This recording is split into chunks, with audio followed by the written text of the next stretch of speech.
आज तक मैंने कभी स्टेशन पे ट्रेन का वेट नहीं किया। आज पटरी पे लेट के कर रहा हूँ। मेरी बीवी, मेरे बच्चे। ये आ गया, हमको बचाने वाला फरिश्ता आ गया। ये आजा भाई, हमको बचाने वाला फरिश्ता आ गया है। आजा।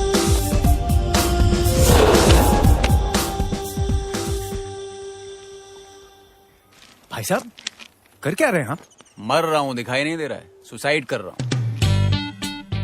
क्या किस्मत है, हमें जो बचाना है वही मरने जा रहा है।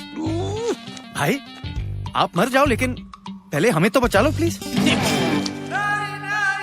देख रहे हो आप, ये दुनिया बची है जिन अलग इस तरह के लोग, तो क्यों जूं मैं?